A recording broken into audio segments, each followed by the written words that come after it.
Hello, everyone. Welcome once again to A.O.S Group. Here we talk about everything related to language studies. If you are currently learning the French language, the Spanish, the English, or if you want to actually perfect your English language. Likewise, we also assist people with exam preparations, for instance, for IELTS preparation, for TEF Canada, TCF Canada preparation, HSK, TEST DAF, and the rest of them. And if you are currently working on your Canada immigration or your visas to attraction centers or tourist center sites like those in Germany, in France, UK, we also assist with that. If you have not considered subscribing to this YouTube channel, kindly do right now. Hit on the notification bar and also like and share this video with your friends and with your family. So as you know it already, we are always scheduled to start our live Q&A sessions by 3 p.m. West African time or 9 a.m. Pacific Standard Time daily. So you can always drop your questions relating to the video title in the live chat section or the comment section of this video. So today we are going to actually answer another question, which is the question 335, which was actually asked by one of our attendees of the um, past webinar we ran. And this question actually goes thus. It states that I have been in different fields in my career path. For example, I have been an administrative assistant, an accounts clerk, an inventory manager, and now I am in business development. Can this affect my chances of getting a job offer or opportunity in Canada since I do not have consistent experience in one niche? By Tracy Gichohi from Kenya. And it's always extracted from our JAPA to Canada in 2023 webinar Q&As. Now, Tracy, I would say I was where you are now currently. I am I would consider myself as a professional that do not have my footing in just one career or in just one profession. I remember vividly when I was to start my own Canada immigration processing, I was in a kind of dilemma that which of the skills and which of the occupations that I currently have should I focus on. And to paint the picture fully, I remember vividly I was a language instructor. I was very good in preparing students for internationally recognized exams like IELTS and TOEFL, and even the TEF and the TCF Canada. I was also an English teacher and even a French teacher in relation to the preparations that I was doing for students. And I was into web development. I developed my own website at the very beginning of the process, and I was just getting into data science and machine learning as at the time. So you would say that I'm just like you one way or the other because I had a lot of experiences in different niches.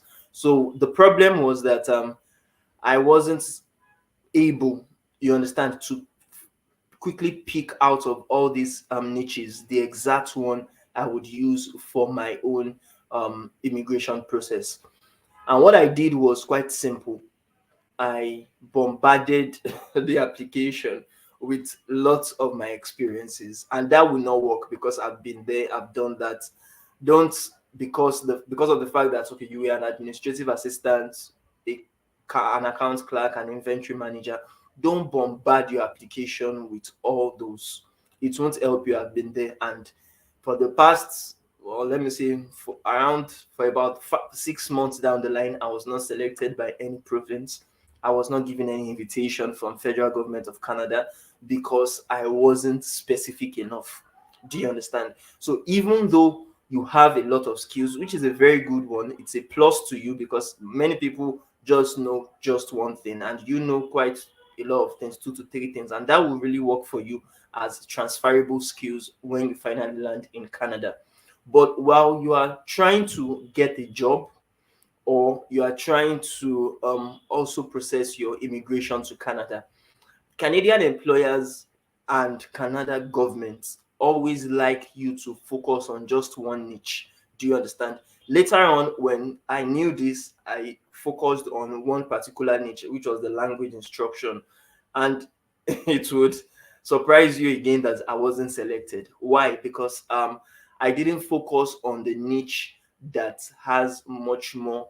assurance, or I would say I didn't focus on an occupation that was in demand in Canada. So the fact that I know how to speak French, and yes, French is being spoken in Canada, and it is one of their, you understand, official languages, that does not mean that I would get selected. So you need to actually look around all your niches, all your areas. You talked about administrative assistant, account clerk, inventory manager, and now business development. You need to look at all those niches. Which of them, which of these occupations are in demand currently now in Canada? And that was what I did in my third attempt.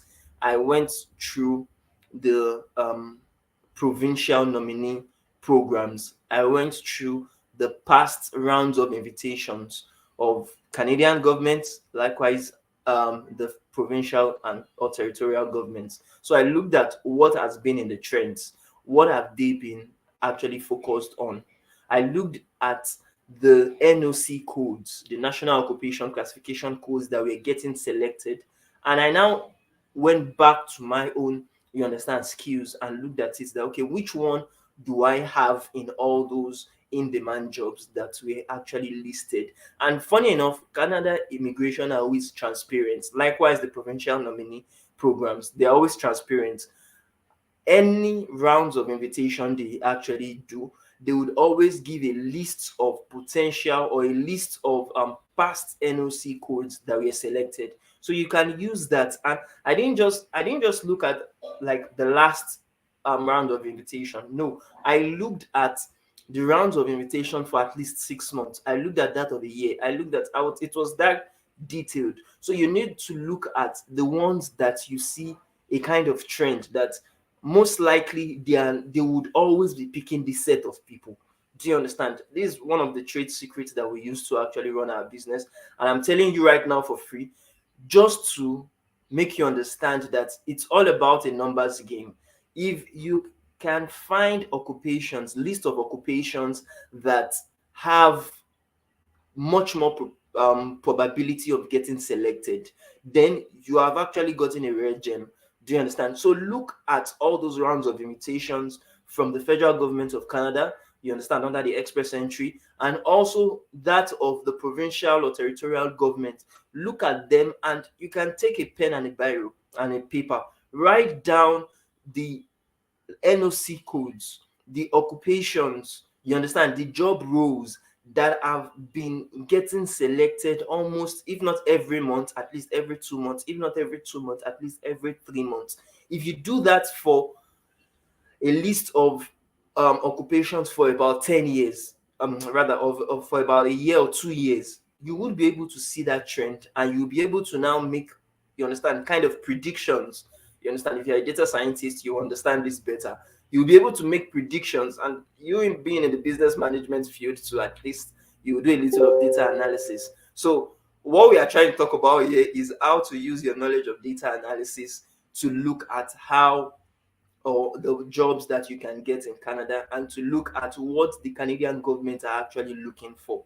Do you understand? So if you actually make that list of past occupations that have been selected under the rounds of invitation, be it that of the express entry or that of the Ontario Immigrant Nominee Program, Manitoba Immigrant Nominee or all other programs, you'll be able to see a trend. You understand? You'll be able to see some kind of past occurrences that would help you draw insights from them, that okay, based on the fact that, for instance, in my own case, web developers were getting selected almost every two months at least. You understand? Software engineers were getting selected. I saw also data analysts, data scientists getting selected. So as a result of that, now looked into my own skills. What do I have to offer the Canadian government? What do I have to offer a particular provincial or territorial government? And I saw that yes, my experience as a web developer can actually stand me apart from the, you understand, crowd.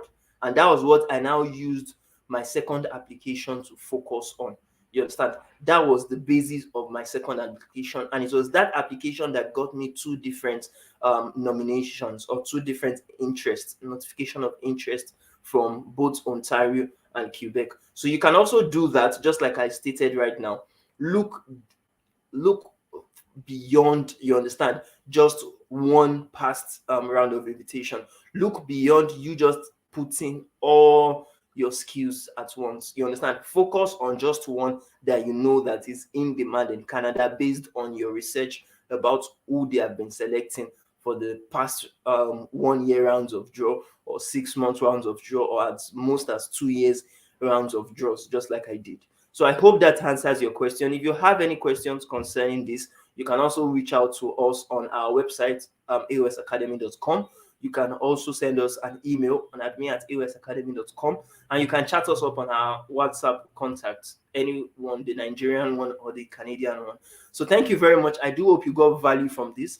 If you have any questions whatsoever, drop it on the live chat section or the comment section of this video. And do not forget to subscribe to our YouTube channel. Hit on the notification bell to get notified anytime we drop a content. And like and share this video with your friends and with your family. Thank you very much, and bye for now.